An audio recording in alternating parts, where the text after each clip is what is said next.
guys have been great, man. There's a lot of talent here. I don't know where I've been the last 8 years. I should have been here, I suppose. But no, I'm thrilled to be here at the mecca for comedy and entertainment. Really, it's been a great night so far. But most of you probably already know this, but I happen to be a cardiologist. Thank you. But for those of you that are not smarter than a 5th grader, that means I'm a heart doctor. Yeah.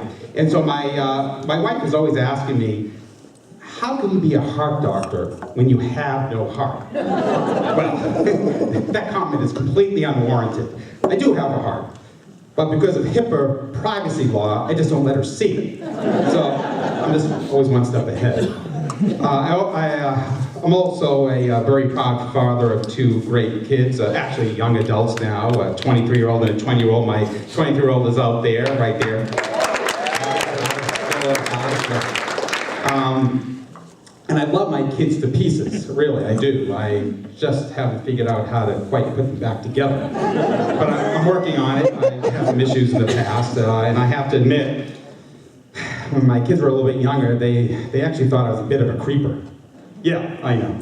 You probably were thinking that anyway, but that's true. Apparently, every day I would go in their rooms to kiss them goodbye before heading out to work, and I go to work early, around 4:30 in the morning.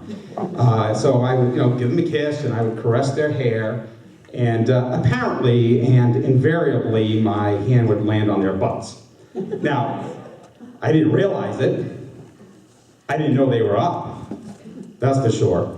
But after some serious negotiating, I did come up with a compromise, and I promised that I would no longer be wiping their butts after they go to the bathroom. I'm only kidding. I was not wiping my kids' butts when they were in high school. I stopped after their bar mitzvah. But, one second. Gil, can you do me a favor? Can you look over at my daughter? Is she cringing? I'm doing okay. All right. Perfect. All right, good. Thank you. Just wanted to make sure. All right, good. So my wife and I have a little home at Nantasket Beach. Yeah, but all right, it's a big house. I'm a doctor, for God's sake. But it's a great place, and we had a little incident happen not too long ago. My wife and her friend were walking down the street, and some guy was walking up toward them. He bent over, tore up a flower from the ground, and whipped it in the direction of my wife and hit her in the face. And my wife, being a tough cookie, said, what the frig? What are you doing? And the guy turned around and started coming back at them, but thought otherwise and, walked away. My wife got home safely, and she asked me, do you think we should call the police? I said, you freaking kidding me? No, hey, I can see how this would go down.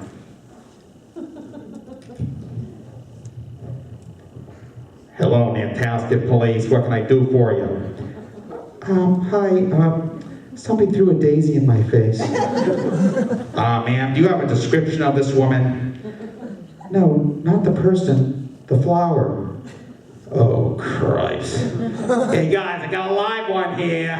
All right, ma'am. Now, did this daisy have thorns? Because I think I can get them on an assault and scratch. Wait a minute, hold on. Did he throw a single daisy or a bouquet? If he threw a single daisy, I think that's just a misdemeanor. But if he threw a whole bouquet, I think I can get him on a felony charge. So. Anyway, but I'll tell you, Nantasket, they have a tough legal system. They are really tough. There was this 5-year-old kid who stole some skee ball tickets from another kid. And I'll tell you, they are tough. He's doing 3 to 5. He's serving 3 to 5 minutes in the penalty sandbox. Yeah. So anyway, work is going well as a cardiologist. I'm very, very busy, but it's also very stressful. It really is. We're all getting kind of burnt out. And I mean, there are incidents that happen. So, I mean, just last week, one of my patient's husbands called me and said, Dr. Cates, what is going on?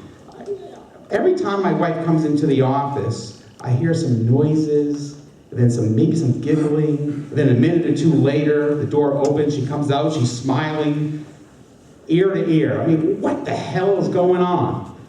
I said, well, first of all, little did he know, I like to infuse some humor sometimes at the end of the appointment, you know, and she happened to be very receptive, and quite honestly, I was pretty much offended by his implications of some inappropriateness. So I said to him, Mr. L, I can't say his name, of course, I am a compassionate doctor, and I just always like to provide my patients with a happy ending. So I know, that's the only thing I could come up with. Obviously, his response was exactly the same. So anyway, I'll tell you, as a doctor, sometimes we see some serious shit. I was supposed to not swear, sorry about that, I'll never do that again.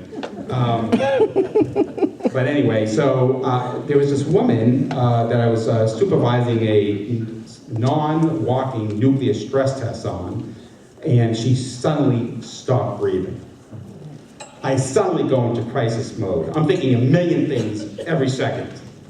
Start CPR, initiate the code, 250 cc's of normal saline with 2 large bore 19 gauge needles.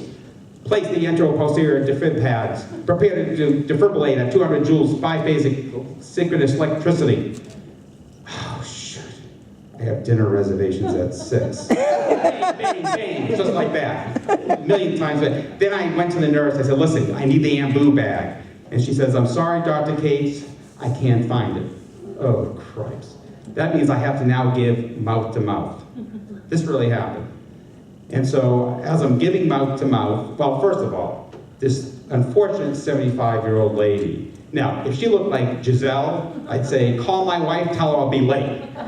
But no! This lady looked like a cross between Mick Jagger and Donald Trump. Orange hair and all. Everything. And this is completely true, no fake news.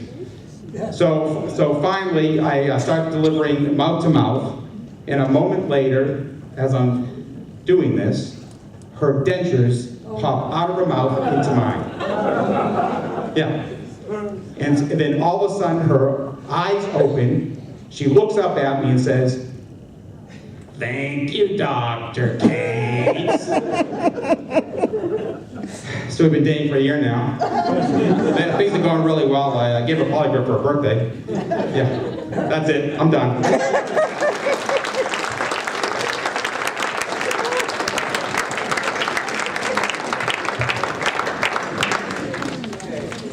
Thank you, Marshall. Our next performer is somebody who's familiar to everybody here in the temple.